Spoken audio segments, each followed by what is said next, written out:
स्वागत है ब्रेक के बाद डीडी न्यूज पर। आप देख रहे हैं इस वक्त अब बारी आ गई आज की खास चर्चा की, और आज की खास चर्चा हम करने वाले हैं कि किस तरह एक कानूनी मामला जो है अरविंद केजरीवाल पर भ्रष्टाचार का, उसको क्या क्या रंग देने की कोशिश हो रही है देश विदेश में। तो दिल्ली शराब घोटाले में सीएम केजरीवाल को अदालत से कोई राहत नहीं मिली है। कानूनी प्रक्रिया चल रही है और अदालत ने अरविंद केजरीवाल को कोई राहत नहीं दी। ईडी की रिमांड बढ़ा दी गई है। गुरुवार को कोर्ट ने ईडी रिमांड 1 अप्रैल तक के लिए बढ़ा दी, लेकिन सियासी संग्राम है कि लगातार जारी है। तो ये सियासी संग्राम जो है, इसमें अरविंद केजरीवाल की पत्नी कूद पड़ी हैं। लोकसभा चुनाव के मद्देनजर अरविंद केजरीवाल की पत्नी सुनीता केजरीवाल ने एक कैंपेन लॉन्च की है, और इस कैंपेन में क्या कहा गया है?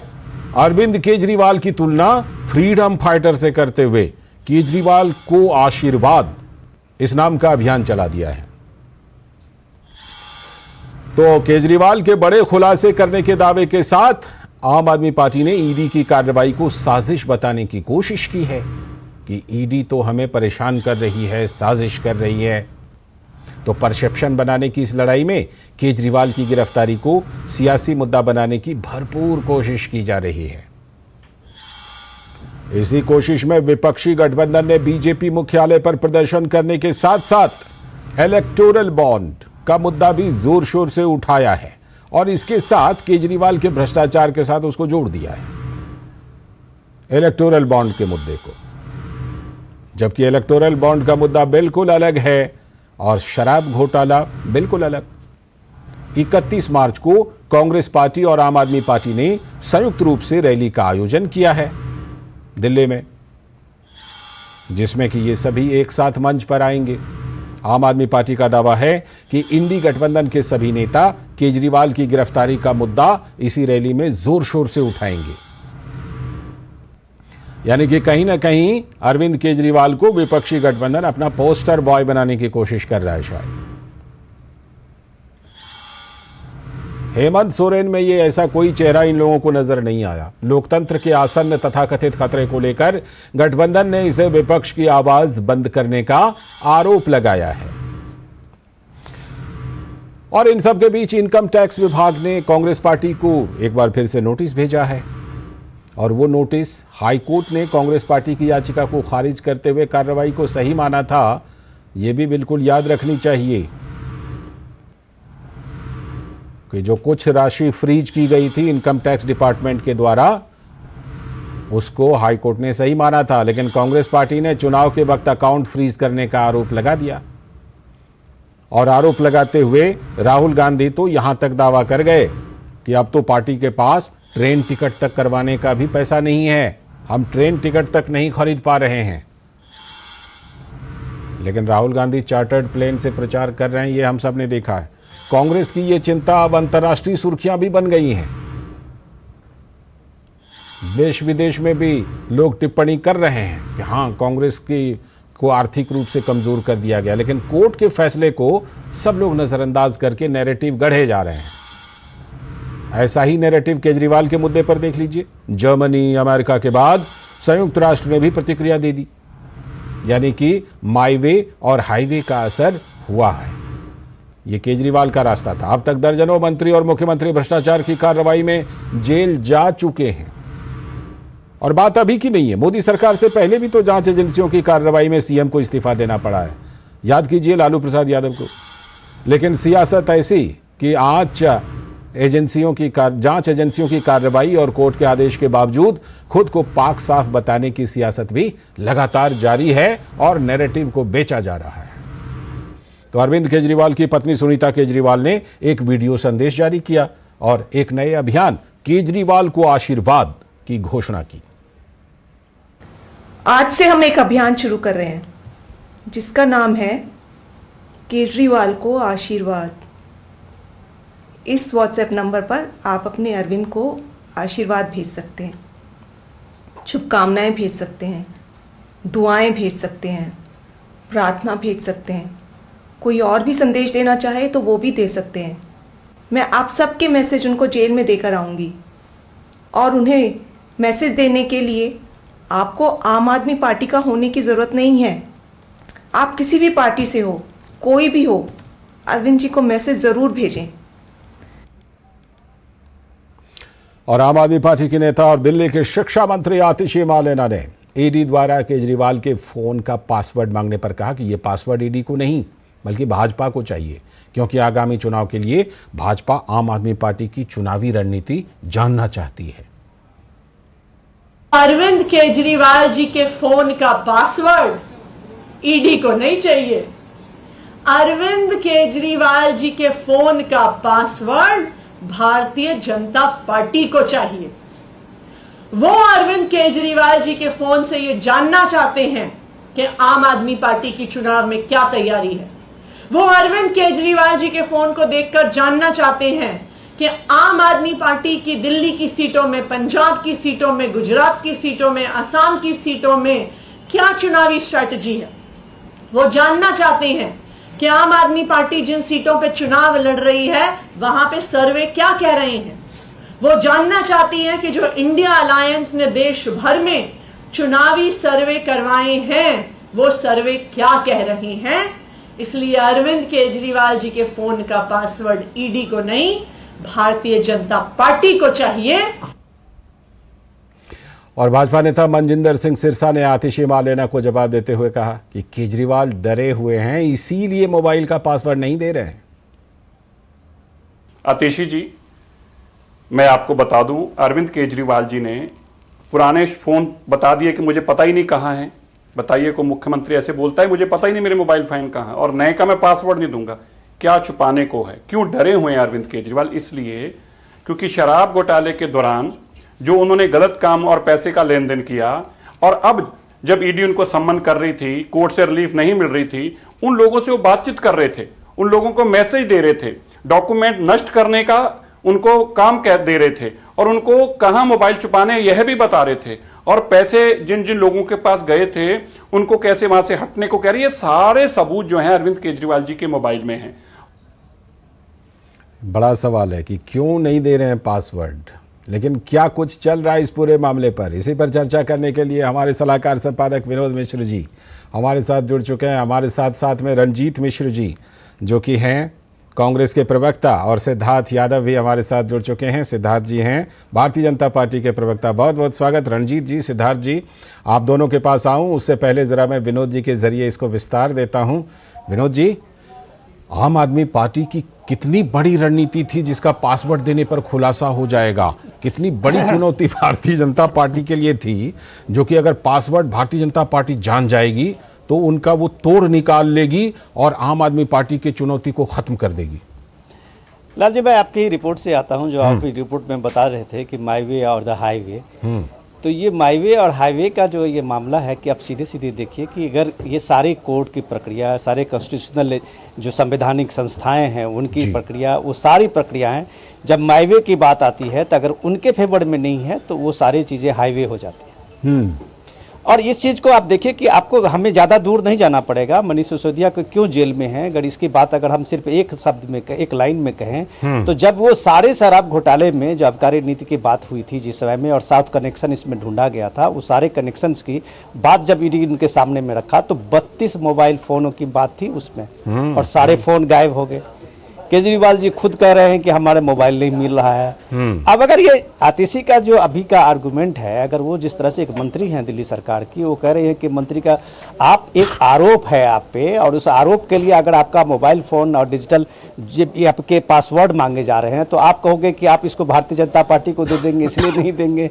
एक ये बचकानी और इस चीज़ को बताने की कि आप कोर्ट की प्रक्रिया को, आप सारी न्यायिक प्रक्रिया को, आप संवैधानिक संस्थाओं को धता बताते हुए सिर्फ आप अपने मन का फैसला चाहते हैं कि जो हम कह रहे हैं वही दुनिया माने, तो कम से कम ये कानून की नज़र में, या आप कह सकते हैं कि लॉ ऑफ द लैंड में कभी सही नहीं होता। लेकिन सबसे दुखद पहलू तो ये है, जब आप अपनी रिपोर्ट में बता रहे थे कि इंडिया गठबंधन जो इस परसेप्शन की सियासत में कैसे इलेक्शन के टाइम में इसको एक बड़ा मुद्दा बनाने की कोशिश की है करप्शन को लेके, तो उनके पास सामने में एक सवाल है कि 1-1.5 महीना पहले इसी करप्शन के चार्ज में ईडी ने हेमंत सोरेन को भी, वो सर्विंग चीफ मिनिस्टर थे, उनकी गिरफ्तारी हुई थी।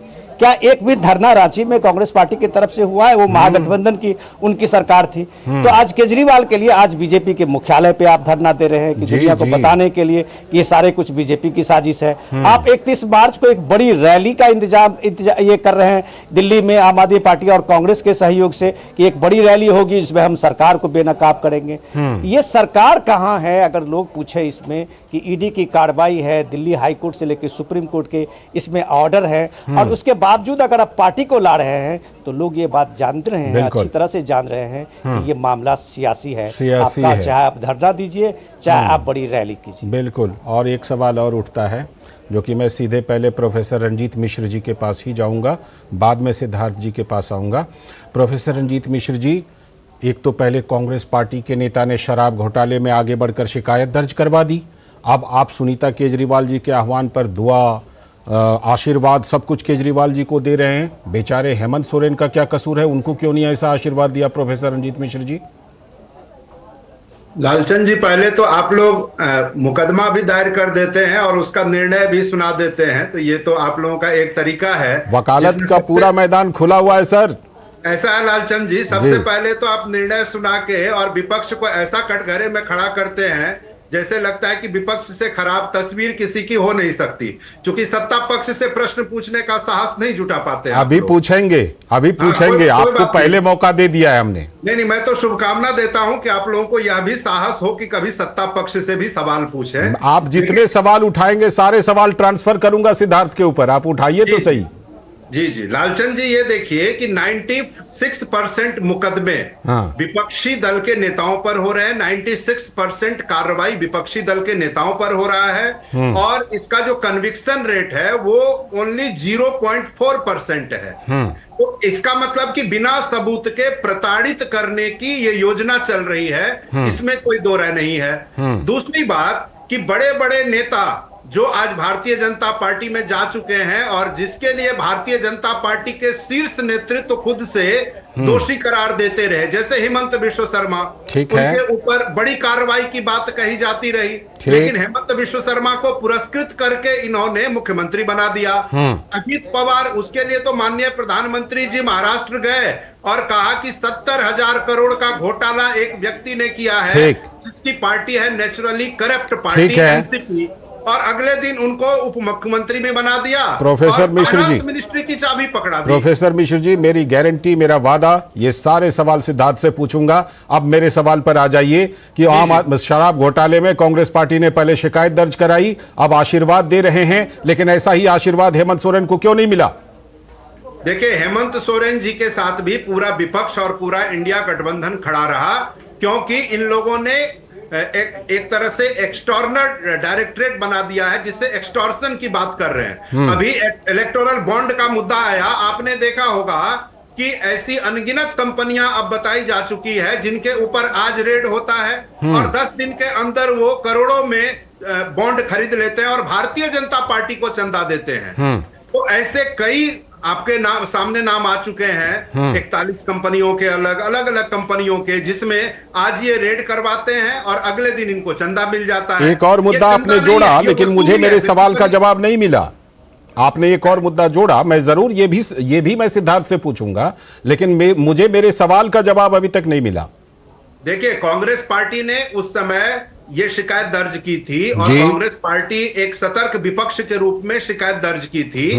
आज भी मैं ये कहता हूं कि ये जो नोटबंदी और इलेक्टोरल बॉन्ड है, ये स्वतंत्र भारत के इतिहास में सबसे बड़ा घोटाला है। इसकी भी न्यायिक जांच होनी चाहिए। यह भी कांग्रेस पार्टी मांग करती है कि यह स्वतंत्र भारत के इतिहास के सबसे बड़े 2 घोटाले जो हैं, नोटबंदी और इलेक्टोरल बॉन्ड, इसकी भी न्यायिक जांच होनी चाहिए। मैं लौटता हूं आपके पास, और मैं इतना जरूर कहूंगा कि अगर आपको ऐसा लगता है जरूर जाइए, दरवाजा खुला हुआ है अदालत का, बड़े बड़े वकील हैं आपके पास, आपकी पार्टी से भी जुड़े हुए, जरूर जाइए। सिद्धार्थ, ये तमाम बातें जो अभी प्रोफेसर मिश्र उठा रहे थे, पहले तो इसका जवाब दे दीजिए, और साथ में मेरी तरफ से एक सवाल कि आपको लगता है क्या कि देश और दुनिया में कुल मिलाकर के केजरीवाल की गिरफ्तारी पर एक नैरेटिव खड़ा करने की कोशिश की जा रही है? कुछ देशों की प्रतिक्रिया आ रही हैं, अंतर्राष्ट्रीय अखबारों में छप रहे हैं।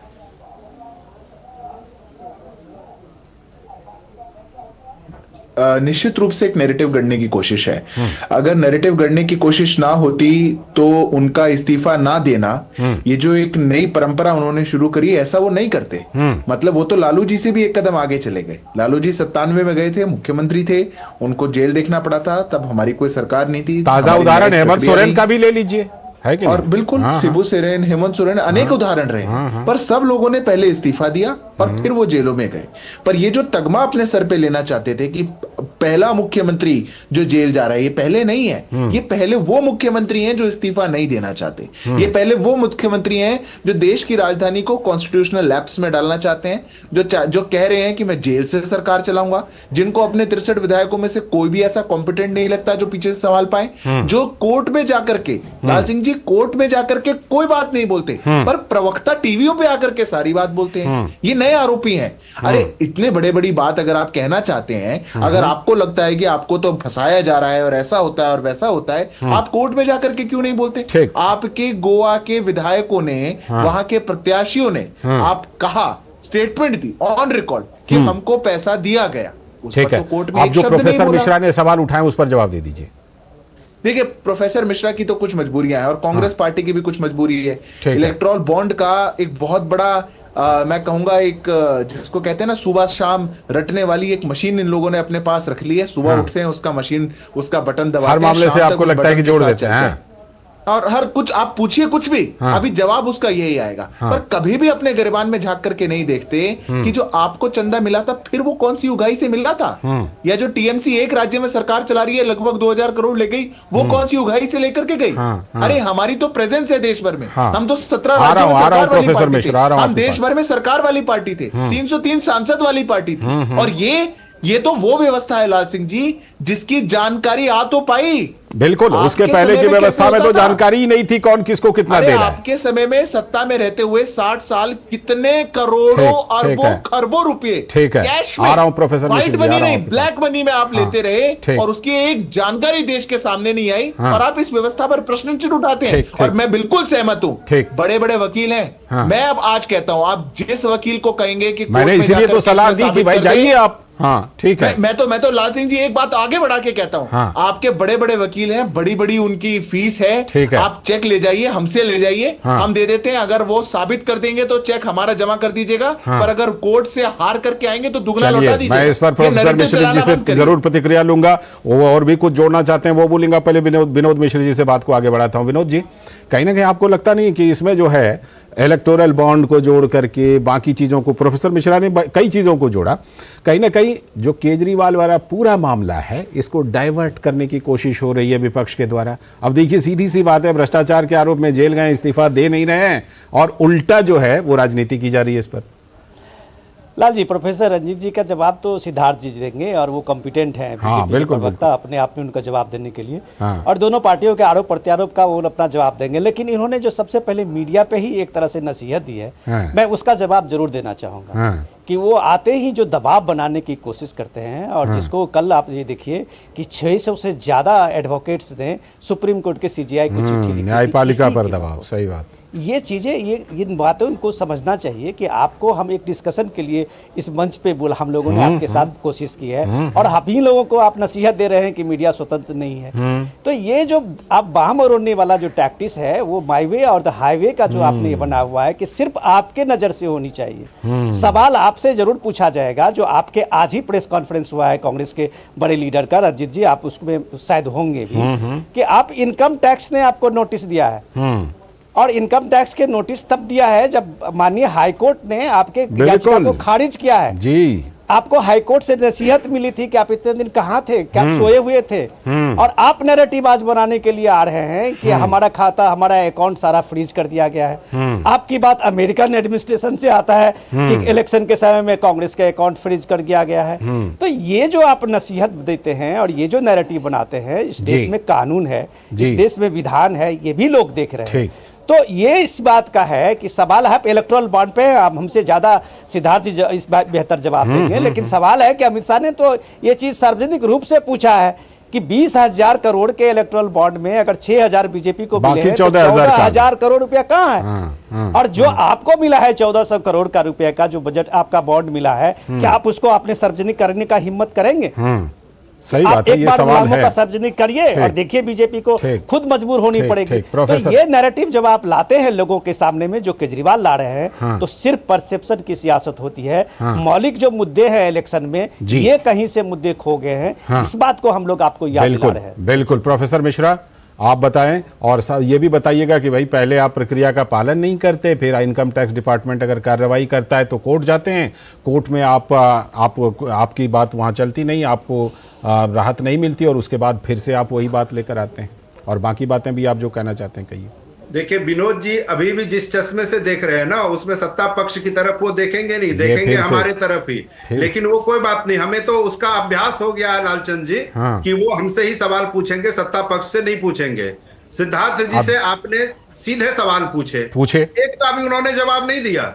वो जवाब दे भी नहीं सकते क्योंकि आप पूछ लीजिए, सीधे आप पूछ लो। वो देखिए वो कह रहे हैं कि आप सीधे पूछ लीजिए, सिद्धार्थ जी कह रहे हैं सीधे पूछ लीजिए मुझे। हाँ, 60% हिस्सा इलेक्टोरल बॉन्ड का जो चंदा आया वो भारतीय जनता पार्टी को आया। हाँ। और ये कह रहे थे इन्होंने आंकड़े दे दिए। भाई साहब, आपने आंकड़े नहीं दिए। माननीय सर्वोच्च न्यायालय ने कान खींचकर स्टेट बैंक ऑफ इंडिया से वो आंकड़े निकलवाए। आपको ध्यान होगा कि बार बार उनको सुनवाई करनी पड़ी और ये कहना पड़ा कि आप डाटा छुड़ा नहीं सकते, आप इस तरह से छुपाइए नहीं।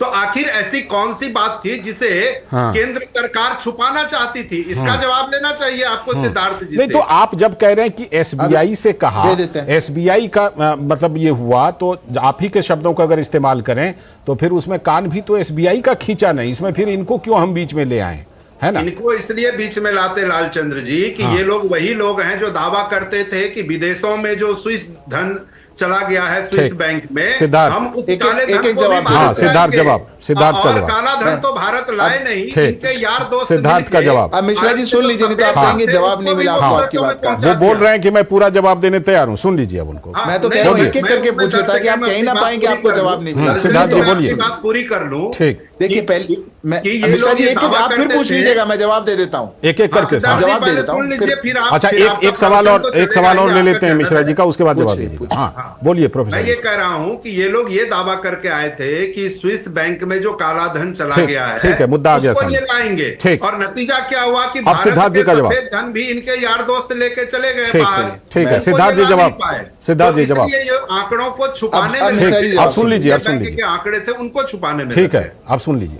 बोलिए सिद्धार्थ। पहली बात तो आपको बड़ी चिंता है कि भारतीय जनता पार्टी को कितना मिला, होनी भी चाहिए, अच्छी बात है। मैं थोड़ा सा ही तो आग्रह कर रहा हूं कि चिंता करिए, 14,000 करोड़ हमको छोड़ करके भी मिला है, उसकी भी तो चिंता करिए। कहीं जाकर के वहां भी तो पूछिए कि किन को मिला, किस दौरान में मिला। नंबर 1 डोनर, लॉटरी किंग के नंबर 1 डोनर ने 540 करोड़ टीएमसी को दिए और उसके हमको बाद नहीं दिए फिर डीएमके को भी 504 करोड़ डीएमके को दिए, हमको नहीं दिए 504 करोड़। वो नंबर 1 के डोनर हैं। और जिन दो नामों को आप ढूंढने के लिए निकले थे उस लिस्ट में, वो नाम तो उसमें आए नहीं। तभी तो एक खिंच पैदा हुई। आप तो निकले थे कि हम 1 साल से 2 साल से बोल रहे हैं ये तो अंबानी अंडानी की सरकार है, और वो नाम उसमें आए नहीं। वहां से समस्या शुरू हुई है, पहली बात। दूसरी बात, आपने बोला कि नाम छुपाने की क्या बात थी, क्या डर था। जब इस कानून को लाया गया था तब वित्त मंत्री ने सदन में खड़े होकर के कहा था कि इसमें हम नामों की गोपनीयता को इसलिए रख रहे हैं ताकि कोई विपक्षी दल भी अगर किसी से पैसा लेता है तो उसको ये गल को ना लगे कि सत्ता पक्ष वेंडेटा से उन पैसा देने वालों पर कभी भी कोई एक्शन ले सकता है। और हंसते हुए तब अरुण जेटली जी, स्वर्गीय अरुण जेटली जी ने कहा था कि पहली बार सत्ता पक्ष चिंता कर रहा है कि विपक्ष को भी पैसा कैसे मिलेगा। ये बात कही गई थी। ठीक है, सुप्रीम कोर्ट ने कहा कि ये व्यवस्था में और पारदर्शिता होनी चाहिए, हमने उसको स्वीकारा। हम कह रहे हैं कि ऑल्टरनेट व्यवस्था भी लानी चाहिए, पर कभी देश को यह भी बताएंगे कि आपके समय में कैसे होता था। और वही उसी के कारण तो आईटी का झेल रहे हैं। कितना कैश जमा किया आपने अपने अकाउंट में, अगर वो नहीं किया होता तो आज आपको ये हाईकोर्ट, ये आईटी, ये सब नहीं झेलना पड़ता। 500 करोड़ रुपए आपने कैश में जमा करे अपने अकाउंटों में, उसकी भी चिंता करिए, तब आपको सारे फिलहाल समय की कमी है, हम लोग इस पर चर्चा करते रहेंगे। फिलहाल समय की कमी है। बहुत बहुत शुक्रिया प्रोफेसर रंजीत मिश्र जुड़ने के लिए, सिद्धार्थ आपका भी और विनोद जी आपका भी जुड़ने के लिए बहुत बहुत शुक्रिया इस चर्चा में। अभी वक्त है एक ब्रेक का, ब्रेक के बाद लौटेंगे तो आज की एक और बड़ी खबर का रुख करेंगे।